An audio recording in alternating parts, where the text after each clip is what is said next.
YouTube, I'm back with another video, and today I want to talk about how you can grow your business to 7 figures by using these 4 to 5 simple hacks that I've been able to implement from 2023 all the way to 2024, as well as still being able to play in the NFL. So I want to walk you guys through these productivity hacks and how I've been able to use them, where I learned them from, and what the best method can be for you. This is specifically for online businesses because that's what I do, lead generation and lead marketing. So as always, if you guys have any questions, please make sure you drop them below. Make sure to like, comment, and subscribe. We'll go ahead and hop into the video. See you guys soon. All right, YouTube, we back with another video here. Today, I'm going to be talking about how to grow your online business to 7 figures and some productivity hacks. So this is useful in life, but specifically what I've been able to do. So first, let's start out with like how I used to work and why it didn't work. So when I was in the beginning of starting my business, one of the first things that I really put a lot of emphasis on was time. And what I would do is I would just work, right? Like I didn't really have any intentionality with my work. I didn't really have a game plan. My thought process was just like throw up some ads, reach out to some people, sign some people up, see what happens. What I learned quickly is that if I want to make a lot of money and help a lot of people in whatever business I have, the first thing I got to do is make offers, right? And I figured out what an offer was. An offer is just you reaching out to somebody about your product or service and letting them know that they can potentially work with you. And I realized that honestly, when you're doing an online business, if you're doing lead generation, lead marketing, if you're doing digital marketing, if you're selling, like it doesn't matter. You can kind of talk to anybody and you can have regular conversations and tell people about what you do. I used to just say like, I'm looking for a certain type of person that I want to work with and they have to have these intangibles. And then now what I've learned is that I'm just going to tell people what I do, how I do it. And if they're interested in potentially working with me, then they will.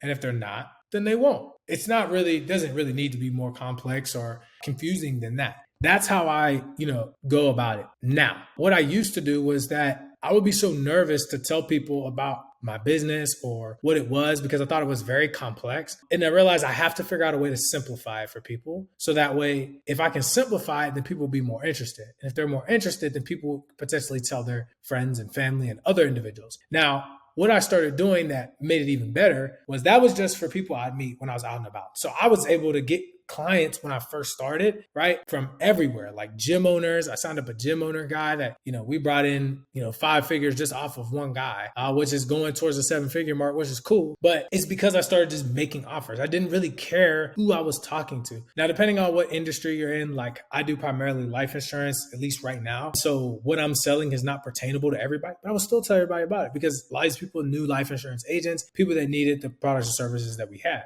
Well, what I realized I started narrowing down is I had to start making offers every day. I had to put in my schedule. I had to start reaching out to people to get a pulse on the consumer. And even though I've been a life insurance agent, which is who I was targeting, I knew that it was important for me to understand what that person and where that person was so I could go find them. I think when we get to the point where we just think that our small network and putting some posts out is going to be enough, that's like the first barrier that I had to break that I learned was huge when it comes to making a lot of money. It's like people who make a lot of money, they make offers all day, every day, whether they have a team, whether they do it themselves, they are making offers. They're not just sitting back and saying, I'm going to throw some ads out and sit back. They're not just going to talk to a few people and say, well, maybe they'll talk to me. They're going to take the initiative. They're going to send the text message. They're going to say, let's get on a call. They're not going to sit back and just be like, well, if you want to. They're going to be very straightforward about it. So what I started doing is I started sending 50 to 100 DMs every day. I'd wake up, open up a Google Doc just like this, copy and paste a bunch of Instagrams or Facebook profiles. Then I would DM them one by one by one. And was that fun? Absolutely not. But what I learned was within my first 300 DMs, I make 10 sales. I was like, okay, so this took me 2 hours a day. It took me a week and a half to get. But then here's what I realized. Once I did that, I understood that it's about how you over deliver, which is the second thing I didn't do well. I was just like, well, I'll make something and I think it's pretty good. So that means it's good, which is not true. What tells you if it's good is when you give it to somebody for free, or you have a bunch of people who can leave you testimonials and reviews to say, this is fire. When that happens, that's when you know you have a good product or service. When that happens, that's when you can make 7 figures. Because as much as I want to take credit for what I did about making offers, what made us good was I got my service into the hands of individuals who know a lot of people. They liked it. They passed it to all their people, and the domino effect happened. It's not because I'm special. It's because I made a good service and a good product with high quality leads that people were converting and people were raving about, and they went and did the marketing for me. I didn't have to go do any finesse tactics or people will come to you when you go work. They'll come to you. You can charge them whatever you want. That's the next thing that I learned. I was so afraid, right? How I used to work and why it didn't work is I was so afraid to charge people more money for what I was doing because I was nervous about, was it good? When I realized it was good, I said, it doesn't matter. People will pay for it, right? Because I knew what my worth was. Before I was like, well, let me cut the prices down significantly. No. And then I realized, like, why would I do that, right? Like, just because this person can't afford it, that may not be the client that I want to work with, right? And then, we'll come up with different products and services that do fit that clientele. But my main breadwinner that took me a lot of time, I'm not going to dwindle the price just because a few people can't afford to do it. Right. So these are kind of some of the strategies that I learned that I think are really useful. It's really understanding, like, how do I make offers? Understanding that I need to have a high quality product or service. I can't just have some product or service that's not really that good and say, oh, well, this is kind of good. But no, it should be so good that people should be willing to refer it out without getting anything in return. And that's what I did. We didn't send out any affiliates, nothing. And people were able to take it and expand and tell more people about it. Right. And that ties in the second one is how I work now and how it works more effectively. One of the things that I started doing, I want to hop on this Pomodoro technique. If I'm spelling it wrong, I'm sorry. My wife told me about it. She's actually the one that put me on this strategy. So back in 2022, when I first started doing lead marketing, lead generation thing, I noticed that my wife was like studying and breaking. She had always done it, but I didn't really pay too much attention to it. I was like, I actually want to try that. So I set a timer for 45, 50 minutes. I worked, put my phone on Do Not Disturb. My mentor had actually said something about it. He said I do an hour on, an hour off, hour on, hour off. She does an hour on, 15 minutes off, hour on, 15 minutes off, hour on, 10 minutes off, blah, blah, blah. I said, okay, let me try this. This was like the absolute game changer. And it's going to sound crazy. Like, this is what made you get 7 figures? Like, yes. Because what I would do is I would set a timer, put my phone on Do Not Disturb or airplane mode, and just go in for 45 minutes to an hour. Here's what I learned. Number one, we get so much more done in 15 minutes if you set a timer than you could ever imagine. Let alone, you get way more done in 45 minutes. You could probably knock out everything that you want in the next 30, 45 minutes if you just really locked in, put your phone down, didn't pick it up, eliminated all distractions. That's what I was able to do. I set a timer and I was like, man, I need to build this website. I built a website in 45 minutes. I was like, wow. So then you know what happened? That's all I had on my list for today. I said, okay, I need to write some more stuff down. So I took a 15-minute break, got some food, watched a little video, set my timer again. I had another 45 minutes. I wrote down like 2 or 3 more things. I started making offers. I got all the 50 names in 45 minutes. I said, wow. Set another timer. I did another 45 minutes. I reached out to like 25 people, did another 45 minutes. I'm 4 hours in and I've already finished what typically took me like a day and a half because all I did was just implement, break, implement, break. What I learned with this technique is that for me, it gave me the ability to focus on one task, to say that I can only do this task during this time. And then I knew that I had a reward coming at the end if I just focused on this task. If I picked up my phone, it was like, I felt like I was cheating myself. It was almost like the highest level of accountability because I just set this timer and said, this is what I'm going to do for the next 45 minutes. And when it hits, no matter what I got done, I'm stopping, I do my next 15 and then I keep rolling. That was more effective than me sitting down saying, I'm just going to work for the next 3 hours. Because I realized that I felt subconsciously the weight of just working for 3 hours straight versus saying, I'm just going to work for 30 minutes or 45 minutes or an hour and I'm going to take a break. And I was like, that's manageable. That's something I can do. And it's something I can look forward to. This technique absolutely changed the game. I started doing this training. I started doing this whenever we have breaks.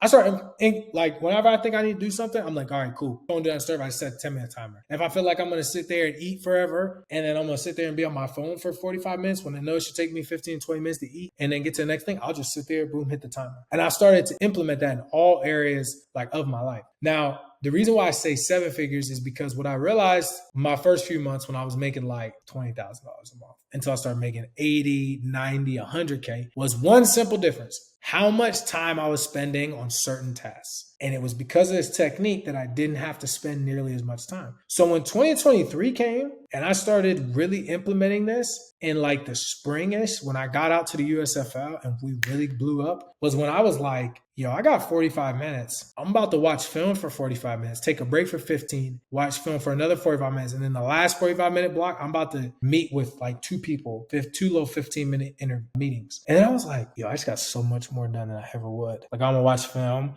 And it made me realize it's like, I can do so much more in one day than I possibly think I can. It's just how I break it down. Like, it's 4:30 right now, right? When I finish recording this video, if I get all this stuff uploaded to my team in the next 10 minutes, it's 4:40. I've got the majority of the stuff done within an hour and 10 minutes, which means I have the rest of the day. If I have more things to do, I'm literally chopping down a tree so much faster just by doing this technique, because it forces me to get things done in a specific time frame. And then if you look at it, you have all these blocks, let alone I train, I play football, so I don't really have as much time as the other business owners, and that's okay for the season that I'm in. But if you think about wherever you're at in life, if you could just implement that, there would be nothing you couldn't do. Literally. Because a week is so long when you think about it. Think of how many 24-hour days. If you did this technique for 8 hours out of the day, like the time you would if you were working a 9 to 5. If you did 8-hour time blocks, so you did 8 hours with 10-minute breaks. So all in all, you're at 9 hours and 20 minutes. So if you start at 9 a.m. and you finish at 5,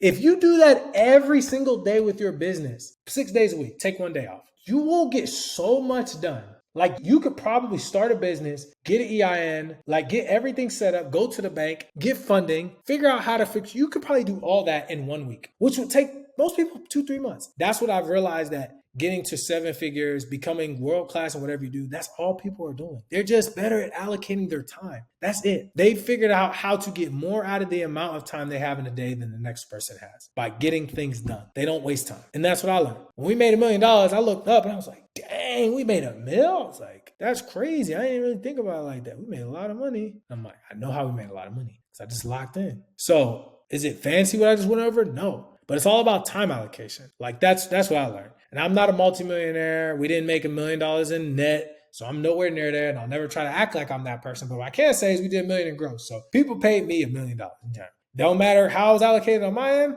that's what they paid us. So that's something that we were able to do. And I want to say that's how. It's just really figuring out how to allocate time more effectively. So I hope this video helped y'all. As always, if you guys have questions, please drop them below. Please make sure to like, comment, and subscribe. I don't claim to be a wizard. I don't know everything, but I just try to share what's worked for me. I am a believer that for me, segmenting time has been the most influential aspect of my life to date. Every single area, whether it's finances, whether it's relationship, whether it's business, whether it's football. And taking time to not listen to things while I'm working. And that's just a bonus hack that I've realized has changed the game for me. Made me so much more productive. I don't listen to anything when I work. I just work. I just lock in and work and I get it done. And I used to be like, I would never be able to do that. But now that I do it, I'm like, I don't know how I used to listen to music and work or like try to listen to stuff in the background, because I'm just able to knock things out now. So hope that helped y'all. If you guys have questions, as always, let me know. Anyways, appreciate y'all.